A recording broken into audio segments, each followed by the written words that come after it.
E aí, meu aluno, e aí, minha aluna, seja muito bem-vindo e muito bem-vinda a mais um vídeo do canal. E nesse vídeo aqui, eu preciso te avisar desde agora que ele é a segunda parte de uma série de vídeos que eu gravei para te dar dicas para sua prova, para o seu concurso, para o seu vestibular. Que dicas são essas mesmo? Como que você pode aplicar algumas técnicas, alguns métodos de resolução de exercícios para ganhar tempo na hora da sua prova.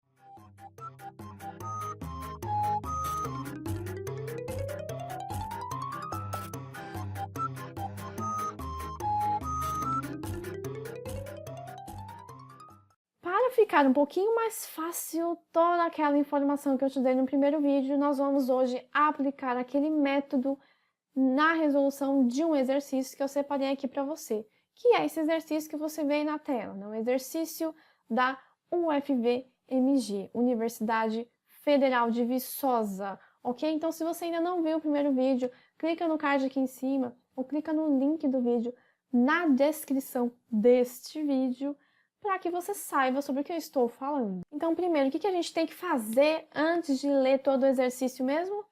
Descobrir o que ele quer de nós.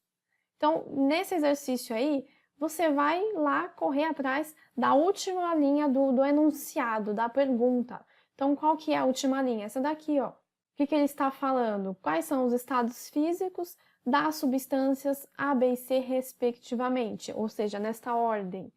Então, agora que nós já sabemos o que o exercício quer de nós, nós vamos, então, começar a ler o exercício desde o comecinho, desde o início, já ir pensando numa resposta conforme as informações que ele nos dá. Considere as seguintes propriedades de três substâncias. Substância A, quando colocada dentro de um recipiente, move-se sempre para o fundo. Bom, acho melhor eu começar a te dar uma pequena base teórica aí sobre esse exercício. Então, imagine que você tem um recipiente. Aqui nessa aula, vamos imaginar que esse recipiente é um becker, que é o nosso copinho de laboratório. Para quem não sabe o que é, vou colocar a foto dele aqui em cima, ó. Então, imagine que eu peguei um cubinho de gelo, ou seja, a matéria no estado sólido, e coloquei dentro desse recipiente. Qual que é o comportamento quando eu faço isso? Bom, o cubo de gelo vai direto para o fundo. Tirando essa questão do gelo começar a derreter, imaginando que ele não derreta, ele vai para o fundo e fica ali.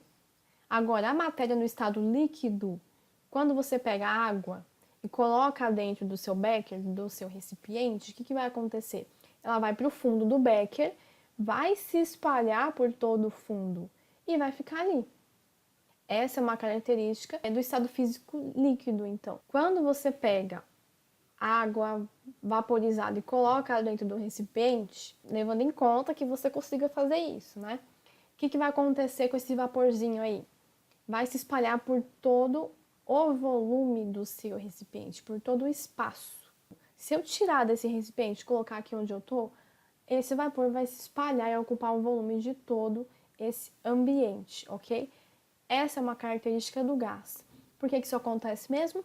Por conta da energia cinética. O gás tem uma alta energia cinética. O que é isso? É o grau de movimentação, de agitação das partículas, das moléculas. Isso significa que as partículas, que as moléculas, elas estão ali se movimentando muito rapidamente, com uma grande velocidade. Quanto mais elas se movimentam, mais elas colidem. E isso faz então com que o gás tenha essa tendência a se espalhar por todo o volume do recipiente. No caso do líquido, ou melhor, no gás, então, você terá um volume variável e um formato variável.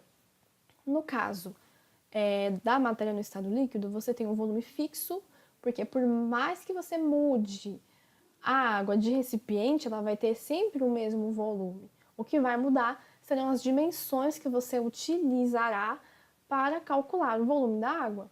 Agora, o formato muda. O formato vai mudar conforme o formato do recipiente. Já o sólido não. Ele não vai mudar de formato, ele não vai mudar de volume, vai continuar ali sempre naquele mesmo formato. Que nem um cubinho de gelo se ele não derretesse. Ia continuar sendo um cubinho de gelo, ok? Essas são as características principais dos estados físicos da matéria que você vai utilizar para resolver esse exercício aí. Então, quando o exercício te fala que a substância A, quando você coloca dentro de um recipiente, de um becker, e ele se move para o fundo, significa que essa substância só pode ser um sólido, porque ela não vai se espalhar pelo fundo. Já a substância B, ela vai se espalhar, ó, quando colocado dentro de um recipiente, espalha-se por todo o espaço disponível. Isso daí só pode ser um gás, ele vai ocupar todo o volume desse becker, desse recipiente. E a substância C, quando colocada dentro de um recipiente, move-se sempre para o fundo, espalhando-se e cobrindo. Ou seja, só pode ser um líquido, porque além dela ir para o fundo direto, ela vai ocupar todo aquele fundo ali.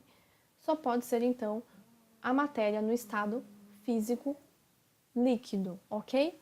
Com isso, agora que nós já descobrimos os estados físicos aí da substância, qual que é a resposta, então, do exercício?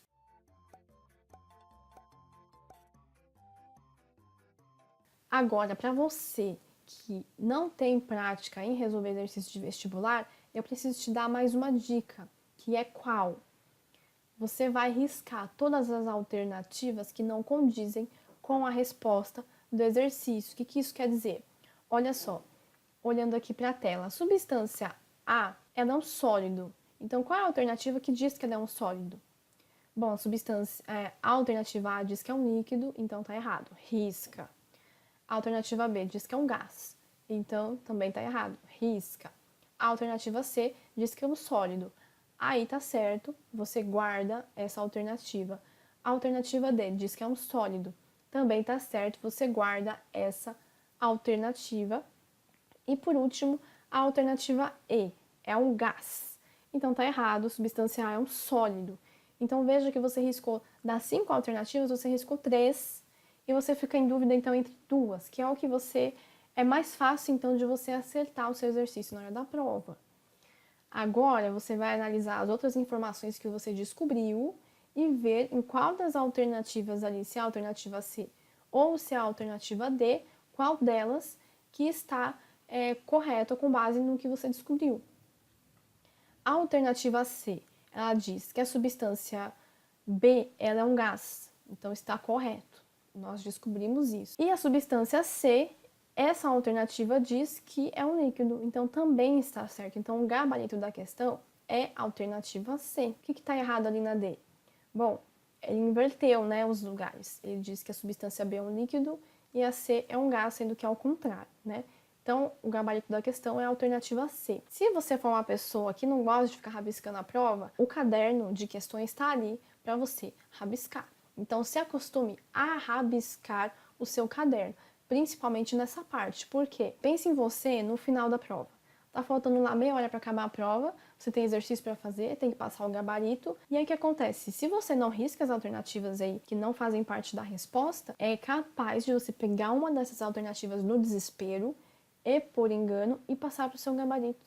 Ou seja, uma questão que estava na cara ali, fácil para você resolver, uma questão que você já tinha acertado, você passa o gabarito errado na folha. Ou seja, é uma questão a menos aí para você acertar. Então é importante que você risque.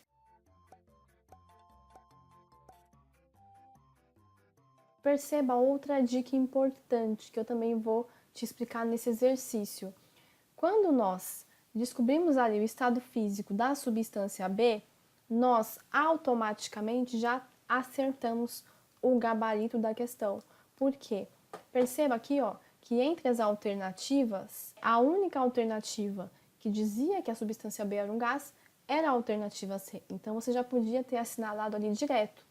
Porém, esse é um método um pouco perigoso, né? Porque vai que você descobre que a substância B é um gás, tem certeza disso e na verdade não é um gás. Então, esse método aí é um método que você aplica tendo bastante prática de resolução de exercícios e principalmente dominando aquele assunto do exercício. Ele também dá certo para algumas questões da sua prova. Não são todas que vão, né, que vai dar para você fazer isso, porque afinal senão ia ser uma prova mais fácil, né? Mas dá para fazer em uma ou outra aí. Também te economiza tempo.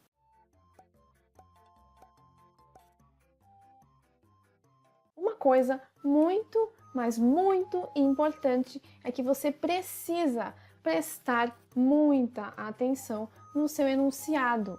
Mas essa é a nossa quarta dica que ficará então para a terceira parte desse vídeo. Te vejo então no próximo vídeo, onde nós iremos aí terminar de falar sobre as dicas de resolução de exercícios para a sua prova. Muito obrigada pela atenção e até a terceira parte do vídeo.